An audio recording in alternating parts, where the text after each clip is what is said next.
ప్రేజ్లా ఈ దిన వాగ్దానము దానియేలు 10:19.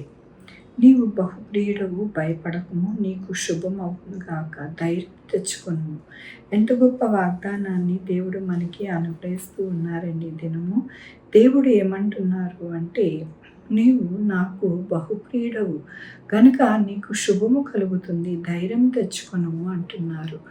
దేవుని యొక్క కృపను బట్టి మనము ఆయన యొక్క ప్రియులుగా ఉండాలి అంటే దానియేలు 12 సంవత్సరముల నుండి ఆయన యొక్క కృపలోని ఆయన చెప్పిన ఆజ్ఞలను బట్టి ఆయన జీవిస్తూ ఉన్నారు. కాబట్టినే బహుప్రియుడవు అని దానియేలును దేవుడు ఎంతగానో ఆనందిస్తూ ఆయనకి మంచి బహుమానముగా ఆయనకి ఆ పేరు ఇచ్చారు. మన జీవితాలలో కూడా అలాంటి పేరు, అలాంటి సంతోషకరమైన దేవుని యొక్క కృప పొందుకోవాలి అంటే చిన్నతనము నుండే మనము దేవుని యొక్క ఆజ్ఞలను విడవక మనము పాటిస్తూ మన జీవితంలో నడిస్తే గనక మనము కూడా దేవుని యొక్క ప్రియులుగా ఉండడానికి దేవుడు సహాయం చేస్తాను అంటూ ఉన్నారు. అదే కాకుండా దేవుడు అంటున్నారు, ఏమంటున్నారు అంటే నీకు శుభము కలుగును అంటున్నారు. మనకి శుభము కలుగుతుందంట. శుభము అనగా ఏంటి అంటే మన జీవితంలో ఎల్లప్పుడూ కూడా సంతోషకరమైన దినములు, ఆనందకరమైన దినములు, కీడు అనేది రాకుండా మనము ఎంతగానో ఆనందించే దినములుగా శుభదినములు అని మనం దేవుని వాక్యము సెలవిస్తూ ఉన్నది. కాబట్టి అలాంటి దినములు, శుభగడియలు మన యొక్క జీవితంలో చూడడానికి దేవుడు సహాయం చేస్తాను అంటున్నారు. అదే కాకుండా ధైర్యం తెచ్చుకొనుము అంటున్నారు. మన జీవితాలలో ఈ లోకంలో ఎప్పుడు కూడా ఏదో ఒక సమస్యతో మనము దిగులు, బాధ, భయము పడుతూ ఉంటాము. కానీ దేవుడు అంటున్నారు, నువ్వు నా యొక్క ఆజ్ఞలను గైకొని నడుచుకుంటూ ఉన్నావు కాబట్టి నీకు శుభము కలుగుతుంది. నువ్వు ధైర్యముగా ఉండాలి. నువ్వు ఎప్పుడు కూడా అధైర్యం అనేది రాకూడదు. ఎందుకు అంటే నేను నీకు తోడుగా ఉన్నాను. కాబట్టి మీరు ఎందుకు భయపడకుండా ధైర్యంగా ఉంటే కనుక మీ యొక్క జీవితాలలో శుభకడియలు అనేది కలుగుతాయి అని దేవుని యొక్క వాగ్దానము సెలవిస్తూ ఉన్నది. దేవుని యొక్క వాక్యంలోని యెహోవా నా పక్షంనున్నాడు, నేను భయపడను, నరులు నాకేమి చేయగలరు? యెహోవా నా పక్షంను వహించి నాకు సహకారి అయి ఉన్నారు. అవునండి, దేవుడు మనకి సహకారిగా ఉన్నారని దేవుని వాక్యం సెలవిస్తుంది.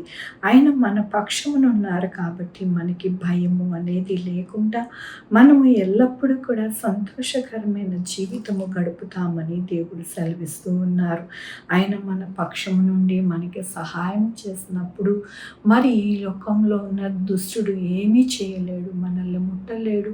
ఏమాత్రం కూడా వాడి యొక్క క్రియ అనేది పారకుండా దేవుని యొక్క కృప మన ఎడల ఉంటుందని దేవుడు సెలవిస్తూ ఉన్నారు. కాబట్టి మన యొక్క జీవితము ఎల్లప్పుడూ కూడా దేవుని పాదాల దగ్గర పరిశుద్ధముగా మనము జీవిస్తూ ఉంటే కనుక దేవుడే మన పక్షాన ఉండి మనకి సహాయకుడుగా ఉండి సహాయం చేస్తారు. అదే కాకుండా ఆయనకి ఇష్టమైన వారిగా, ప్రియులుగా మనము ఉంటామని దేవుని వాక్యం సెలవిస్తూ ఉన్నది.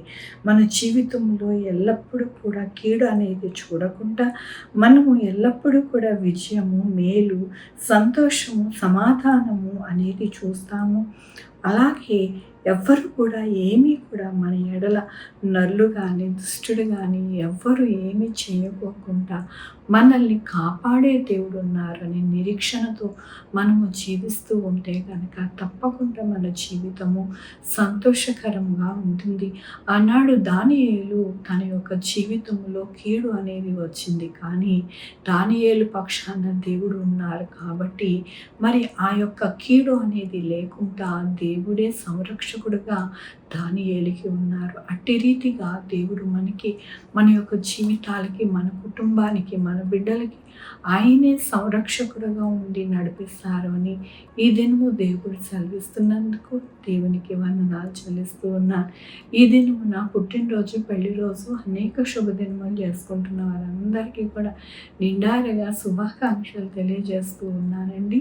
మీ జీవితంలో దేవుని యొక్క ఆశీర్వాదము, ఆయన బహుమానము, ఆయన దీవెన మీకు కలుగును గాక. ప్రార్థించుకుందామండి.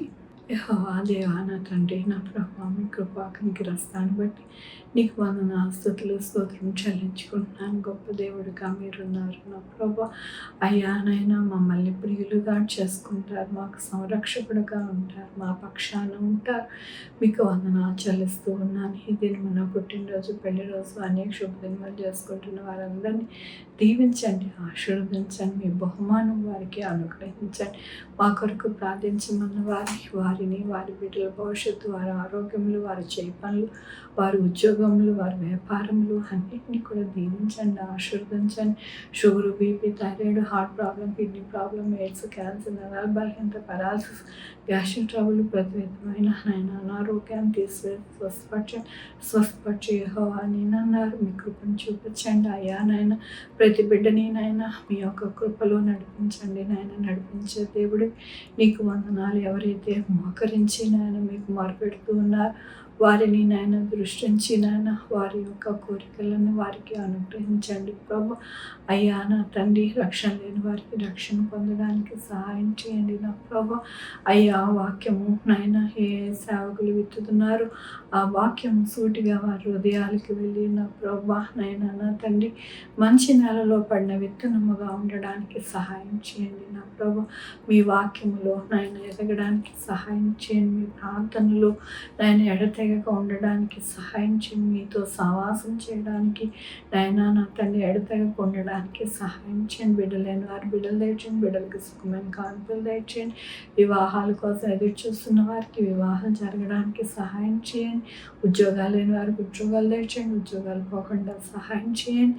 నాయన బిడ్డలు రాకపోకలేదు తోడై ఉండండి నాయన. నా ప్రభా అప్పులు తీరడానికి సహాయం చేయండి నా ప్రభా. త్రాగుడు నుండి విముక్తి పొందడానికి సహాయం చేయండి నా ప్రభా. అబద్ధాల నుండి మనుషులను దూరపరచండి నా ప్రభా. అలాగే నా ప్రభా సీరియల్ సినిమాలు నాయన అవి కూడా నాయన దూరపరచండి నా ప్రభా. నా తండ్రి ప్రతీది కూడా మనుషుడికి ఏదైతే కీడు ఉంటుందో ఆ కీడుదంతా కూడా దూరపరిచి మీ మహిమ మీ ప్రేమతోనైనా వారిని దీవించి ఆశీర్వదించమని కోరుకుంటూ నా ప్రభు నా రక్షణ యేసుక్రీస్తు పరిశుద్ధమైన నామమున అడిగి వేడుకుంటున్నా తండ్రి, ఆమె. తండ్రి కుమార పరిశుద్ధాత్మ సదాకాలం మనందరికీ తోడై ఉండును గాక. ఆమెన్. God bless you.